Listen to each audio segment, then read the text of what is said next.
नमस्कार, मी आशा ज्ञाते. आपणा सगळ्यांना माझ्याकडून मकर संक्रांतीच्या गोड गोड शुभेच्छा. तिळगुळ घ्या, गोड गोड बोला. तर मंडळींनो, संक्रांतीच्या निमित्ताने आठवलं आमची बालपणीची संक्रांत कशी होती आणि आजची कशी आहे. आमच्याकडे असणारा त्यावेळेचा तो उत्साह तो आताच्या हल्लीच्या लहान मुलांमध्ये नाही आहे. त्यामुळे संक्रांत कुठे हरवते का, म्हणजे बाकीच्यांमध्ये वाटतं हो, नवतरुणी काळ्या साड्या घालतायत, आत्ताच्या आया फक्त शो म्हणून बाळांना कपडे, काळे कपडे वगैरे घालून, हलव्याचे दागिने घालून. पण ती संक्रांत ही दिखाऊ संक्रांत. खरी संक्रांत आम्ही जी मजा केली आहे ना, आनंद घेतला आहे ना संक्रांतीचा, तो वेगळाच असायचा. कसा तुम्हाला सांगते बरं का.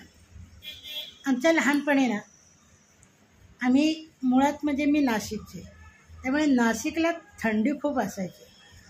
आणि थंडी एकदा जानेवारी महिना लागला ना की संक्रांतीचे वेध लागायचे. कारण ठरलेलं माहितीच असतं प्रत्येकाला, संक्रांत 14 किंवा 15ला येणार. त्यामुळे नवीन वर्ष येतं आहे की डिसेंबर लागलं की आम्ही संक्रांतीचे पण मनसुबे रचायला लागायचो. मग आमच्या त्यावेळेस संक्रांतीला कसं आहे, भोगी झाली की आमच्या आई संध्याकाळी आल्यावर रात्रीची जेवणं उरकली की आम्ही भांडे घासायला जायचं. आई आणि मोठी बहीण मिळून तिळगुळाचा कार्यक्रम म्हणजे बनवण्याचा कार्यक्रम करायचा. मग चुलीवरती तिळ भाजा, ते कुटा, मग आई भाजायची, ती कुटायची बहीण. आणि ते मिक्सर नव्हते ना हो, त्यामुळे ते खलबत्त्यामध्ये कुटायचे. आणि असे दरदर म्हणजे असे जरा जाडसर, खूप बारीक वगैरे नाही, पण ती कुटायची. आणि ते कमी नसायचे ना हो, 3-3, 4-4 किलोचा तिळगुळ करावा लागायचा. कारण या प्रत्येक मुलीला डब्यात घालून वाटायला द्यायचा. शेजारी वाड्यामध्ये आजूबाजूला तिळगुळ वाटायचे. शिवाय आईची शाळेतली मुलं येतील विद्यार्थी, त्यांना द्यायचे. बाकी वडिलांचे मित्र वगैरे येणारे प्रत्येकाला देणं. कारण ही संक्रांत आहे, ही रथसप्तमीपर्यंत चालते. त्यामुळे आणखीन मधल्या वेळामध्ये एखादं सुट्टी बघून आईचं हळदी कुंकू असायचं. मग त्या हळदी कुंकवाला पण वाटायला लागतं ना, वाण द्यायचं, तिळगुळ द्यायचे. मग आई सारखे सारखे कुठे करत बसणार. मग एकदाच ती आपली 3-4 किलोची करून ठेवायची. असे तिळगुळ व्हायचे. म्हणजे कसं, जर 3 किलोचे तिळगुळ म्हणजे तीळ असतील, त्याच्यामध्ये जवळजवळ आई 1 किलोचे शेंगदाणे घालायचे. ते पण असे जरा जाडसर कुटायचे, खूप बारीक नाही. मग ते कुटायचे. मग त्याच्याबरोबर वेलची पण जरा हे करून सोलून बिलून वेलदोडे द्यायची. मग ते वेलदोडे कुटायचे. इकडे आमचे भांडे घासून मग आता आई कसे तिळगुळ बनवते हे आपलं बघण्याची एक उत्सुकता. मग लाडू बनवणार की वड्या बनवणार. तर लाडू बनवायला म्हणजे खूप त्यावेळी वेळ जायचा. आणि रात्र झालेली असायची, त्यात थंडी असायची. म्हणून मग आई म्हणायची नाही, मी वड्याच पडेल. मग एकीकडे आई आम्ही काय करू, मग आम्ही ताटांना असं तूप लावायचं. तूप म्हणजे आत्ताचं साजूक तूप सगळेच जण आपण वापरतो, पण त्यावेळेस आम्ही डालडा वापरायचो. आणि मग त्या डालडा थोडंसं चुलीच्या बाजूलाच ठेवलं आविलावरती की ते पातळ व्हायचं. आणि मग ते ताटांना असं चांगल्यापैकी छान तूप चोळून घ्यायचं आणि आम्ही ताटं तयार ठेवायचो. मग कढईमध्ये आई मस्तपैकी बहिणीने गूळ किसून दिलेला असायचा, तो गूळ किसायचा. मग ते कुटलेले वेलदोडे असायचे. मग ते सगळं आई पाक गुळाचं होईपर्यंत ते आम्ही दाण्याचं कूट हळूच कुठेतरी किंचितचा गप्पन तीळ खूप छान वाटतात ना असे खायला भाजलेले वगैरे. मग ते गपचूप एखाद दुसरं चिमूटभर खायचे. कारण आईची ताकीद असायची ना, देवाला नैवेद्य दाखवल्याशिवाय खायचे नाही म्हणून. पण तरी मोह आवरत नसतो, आम्ही तरी थोडेसे खायचो, कुटभर का तिळायचा. आणि मग ते खाऊन झाले की मग आईचे तिळगुळ असे ते कढईमध्ये मोठ्या छान येवायचं. मग थोडे ती ताटामध्ये टाकायचे आणि थापायचे. खरं इतके तिला हातांना चटके, आम्हाला चटके बसू नये म्हणून, थांबा तुम्हाला चटके बसेल, तुम्ही थापू नका, मी थापते. आणि मग ती बिचारी तुपाचा हात देऊन ते थापायची सगळं थाळीभर. आणि मग झाकून वगैरे ठेवून द्यायची. आम्ही झोपलो की रात्री ती त्याच्या वड्या पाडून ठेवायची, म्हणजे त्याच्यात सुरी फिरवून ठेवायची आपली असं असं असं. आणि मग आम्ही दुसऱ्या दिवशी सकाळी अय्याद आम्हाला तिळगुळ वाटायला जायचे. मग आमचे फ्रॉक दे ना काढून ठेवणीतले. ठेवणीतले फ्रॉक म्हणजे काय तुम्हाला प्रश्न पडला असेल ना.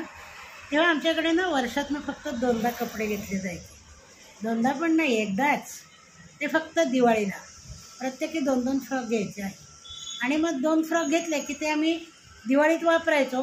मग परत छान घडी घालून कपाटात ठेवून द्यायचो, गाठोड्यात वगैरे असं बांधून.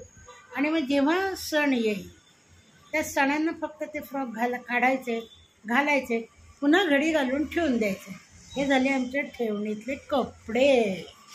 आणि मग आई सकाळी छानपैकी पुरण, म्हणजे पुरणाच्या पोळ्या, सार, वरण भात, बटाट्याची पिवळी भाजी, चटणी, कोशिंबीर, हे असं सागरं संगीत. एरवी आम्ही फक्त भाकरी भाजी किंवा वरण भाकरी असंच. आमच्याकडे भात रोज कधीच नाही व्हायचा, फक्त सणावाराला भात. तर त्यामुळे ते सागरं संगीत जेवण करण्याचा आनंद, तृप्ती खूप छान मिळायची. आणि आईचं अगदी प्रेमाने घ्या गं, म्हणजे तिने अगदी निगुतीने स्वयंपाक केलेला ना तो. कारण एरवी शाळेत जायची गडबड, त्यावेळी कधीतरी भाजीत मोरणात मीठ कमी झालं तर तिला काय आम्ही सांगत नाही बसायचो, वरनं पेरून घ्यायचो. जास्त कधीच व्हायचं नाही, कमी व्हायचं, पण वरून घेता येतं, पण जास्त झाल्यावर काय करणार ना. पण खूप छान जुजबी, जेवढे कमीत कमी सामान असेल तेवढ्यात आई सुंदर स्वयंपाक करायची. आणि मग दुपारची वेळ जरा जेवणं झाली की आम्ही पटापट भांडी घासून घ्यायचो. आणि मग आई आता आमची वेण्या घालणार. तर त्यावेळेस काय हेअरस्टाईल वगैरे हा प्रकारच नव्हता हो. मग आमची हेअरस्टाईल काय असायची, रोज ज्या खाली 2 वेण्या अशा बांधायचो, खालून वरती इथे फुलं, तसेच फरक एवढाच की वेणी थोडी खाली यायची, 2 वेण्या घालायच्या, त्याला एक छान रिवणी बांधायची आणि त्या वेणीचा पाळणा करायची. आणि मग ते असे इथे छान फुलं अशी बांधायची. वेण्यांचा पाळणा आम्हाला खूप आवडायचा. हालायचे नाही, केस उडायचे नाही, काही नाही. मग प्रत्येकाला डब्यात भरून तिळगुळ द्यायचे आम्हाला. आम्ही जायचो. तेव्हा काय आता प्लॅस्टिकचे डबे देतात, पण आता तेव्हा प्लॅस्टिकचे डबे नव्हते, स्टीलचे नाही तर पितळी डबे, असे छान छोटे छोटे डबे होते. त्या डब्यामध्ये आई एक 10-15 वड्या घालून द्यायची. वड्याच करायची, कारण लाडू करायला एवढा वेळही नसायचा आणि वड्या कशा पटकन होतात ना. थापून ठेवलं की नंतर एकदा काय त्याच्यात सुरीने चौकोन पाडायचे आपले, तर त्यामुळे त्या लवकर व्हायचं. त्यामुळे लाडूच्या भानगडीत नाही कधी पडायचं. आणि मग ती डब्यात भरून द्यायची. मग आम्ही डबा भरून छानपैकी ठेवणीतला फ्रॉक घालून निघायचो. मैत्रिणी जमलो की आम्ही 5-6 जणींचा आमचा ग्रुप मग आपल्या शाळेतल्या शिक्षकांकडे तिळगुळ वाटायला जायचं. हा आमचा नेहमीचा दरवर्षीचा ठरलेला शिरस्ता. आम्ही बाईंकडे जायचो. भेटलं कोणी ओळखीचं मध्ये तर द्यायचो, मैत्रिणी की आम्ही कारण वर्गातल्या मैत्रिणी म्हणजे कसं ना, मोस्टली प्रत्येकीचे असे वेगवेगळे ग्रुप असायचे ना, घराच्या जवळ राहणाऱ्या, एका एरियात राहणाऱ्या, वेगळे ग्रुप. त्यामुळे त्याही कधी आम्हाला भेटायच्या. आम्ही या बाईंकडे चाललो, त्या बाईंकडे जाऊन आलेल्या असायच्या. असं मजा करीत 6 वाजता आम्ही एकदा बाहेर पडलो की घरातनं ताकीद असायची, जरा लवकर या गं, थंडी पडते, थंडीत फिरत बसू नका. आम्ही आधी ना ठरवायचो, घराच्या आजूबाजूला जवळ कोणत्या बाई राहतात, मग त्या बाईंकडे जायचो. मग आमच्या घराजवळ केळकरबाई राहायच्या, मग केळकरबाईंकडे जायचो. गणपतीच्या देवळाच्या मागेच अगदी त्या, मग तिथे जायचो. मग त्यांच्याकडे कसं त्यांच्या घरातले सगळे बाईंचं घर बीर असं छान बघण्यात वेळ जायचा. किती छान बाईंचं घर आहे ना. मग आपलं घर आणि बाईंचं घर थोडीशी मनातल्या मनात तुलना होते ना. बाईंचे मिस्टर, बाईंचे मुलं, बाईंच्या मुली आमच्या शाळेतच असायच्या, त्या आमच्यापेक्षा मोठ्या वर्गात असायच्या, पण तरी त्या हसायच्या वगैरे. आणि आमच्या केळकरबाईंची मुलं वगैरे, मुली पण फार सुंदर होत्या, त्यातल्या त्या गाणाऱ्या पण. त्यामुळे आमचं त्यांच्याकडे बघण्याचा दृष्टिकोन नाही कसा आदरयुक्त, कौतुकयुक्त असा असायचा. मग बाईंकडे तिळगुळ घ्यायचा. बाई छान हसून, कशा आहेत ग, बऱ्या आल्या ग, या तिळगुळ घ्या. प्रत्येकीला तिळगुळ देणार, त्यांचे घरातले पण आम्हाला देणार. ते येईपर्यंत आमचा डबा भरलेला असायचा तिळगुळाचा. आणि मग तोच आम्ही भूक लागली की मध्ये तेच एक वडी खायची. आता या बाईंचा एक तिळगुळ खाऊ, त्या बाईंचा, असं ती तिळगुळ खाण्याची मजा अनुभवणं बस कोणाच्या वड्या, कोणाचे लाडू, कोणाचं असं तिळगुळ एकत्र, म्हणजे ते वेगवेगळे केलं त्या आपल्या परीने करायचे. आणि कोणी कोणी हलवाही द्यायचं चमचाभर, त्यामुळे हलव्याची पण भर पडायचीच आमच्या डब्यामध्ये ना. मग तिथून निघायचो. मग बाईंची अगदी छान प्रेमळ ताकीद, घरी लवकर जा, फार उशीर करू नका. हो बाई एवढं म्हणायचं आणि बाईंच्या घरातून बाहेर पडायचं. मग तडक निघायचं, केंगेबाईंकडे जायचं, केंगेबाईंकडून निघायचं, पुन्हा उलटे इकडे तांबटाळीकडे यायचं, मग गुळवेबाईंकडे जायचं. म्हणजे गुळवे सरोदे असं त्यांचं नाव होतं. मग त्यांच्याकडे जायचं. त्यांच्याही मुली आमच्या शाळेत होत्या.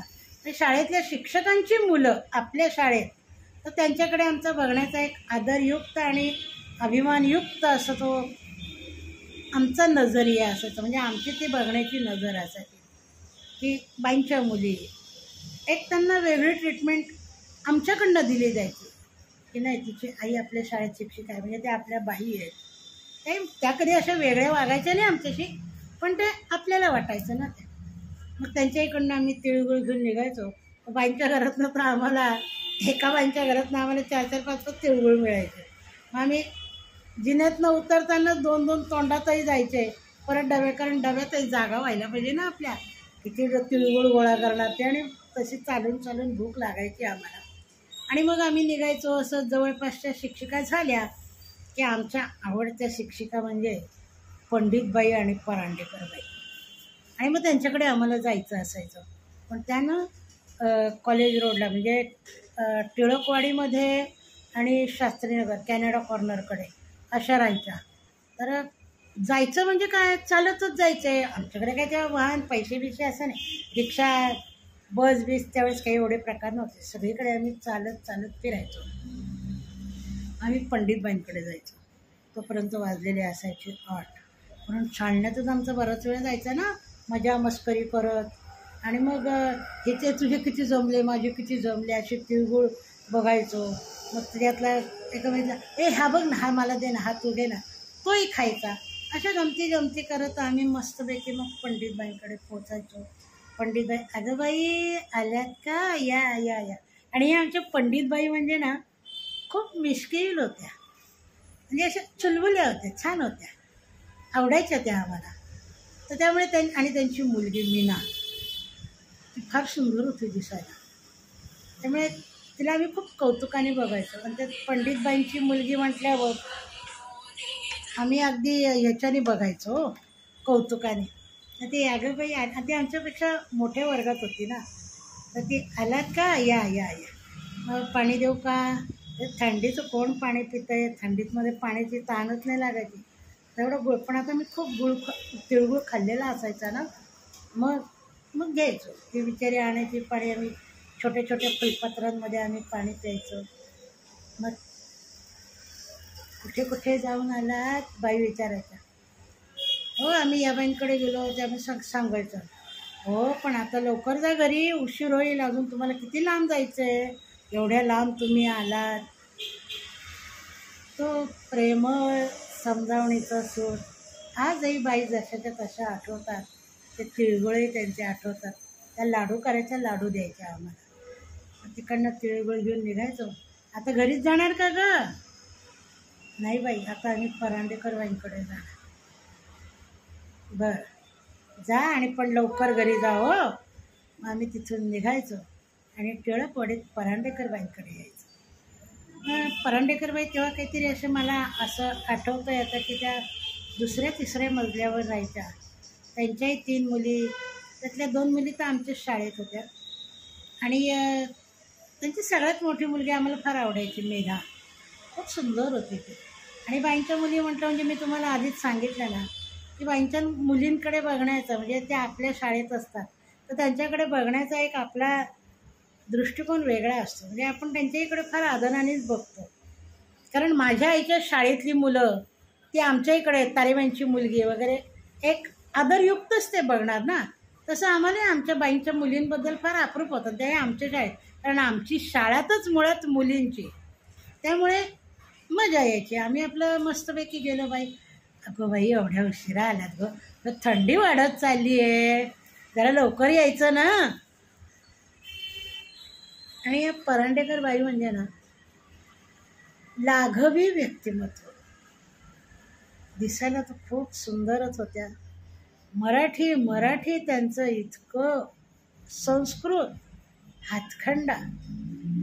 त्यामुळे आणि हसत खेळत, कधी रागवणं नाही. त्यामुळे त्यांच्याबद्दल त्या शाळेमध्ये ना मला वाटतं 90% विद्यार्थ्यांना परांडेकरबाई खूप आवडायच्या. मला तो खूपच आवडायचा, कारण त्या मराठी खूपच सुंदर शिकवायच्या. तशा आमच्या त्रिवेदीबाई त्या लांब खूप राहायच्या, त्यामुळे त्यांच्याकडे आम्हाला जायला कधी जमायचं नाही. पण परांडेकरबाई आमचं हे तिळगुळ संक्रांतीचं शेवटचं घर असायचं. आणि मग तिथून निघाले की बाईंची प्रेमाची शाल.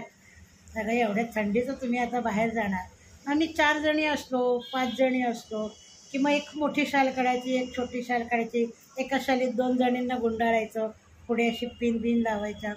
मग बाकीच्या जर 3 जणी असतो तर जशा मुली असतील तशा त्या विचारा शाल आम्हाला किंवा काहीतरी असं छान चादर छोटंसं असं गुंडाळून थंडीपासून आम्हाला प्रोटेक्ट करायचं. आणि मग आम्हाला घरी पाठवायचं तिळगुळ देऊ. आम्ही त्या खुशीत बाईंनी आपल्याला शाळ टाकली, अगदी असं आनंदात घरी यायचं.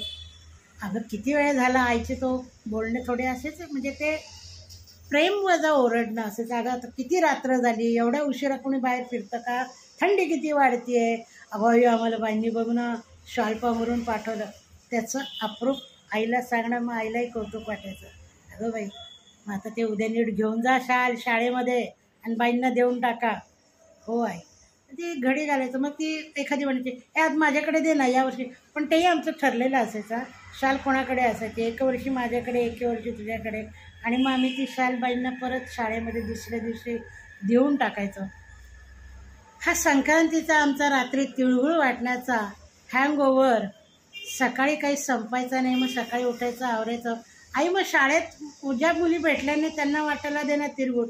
तरी डब्याच्या भाकरी भाजीच्या डब्याबरोबर एक दुसरं प्लॅस्टिकच्या पिशवीत आम्ही तिळगुळ वड्या बांधून घ्यायचो. आणि मग त्याच्यातलेच थोडा तुकडा करून मुलींना वर्गातल्या ज्या राहिल्या आहेत त्यांना वाटायचं. आणि मग अशी आमची संक्रांत व्हायची. तिळगुळ घ्या, गोड गोड बोला, आमचे तिळ सांडू नका, आमच्याशी भांडू नका. कशी होती आमची संक्रांत, छान की नाही. अशी संक्रांत असावी. तिळगुळ वाटावे.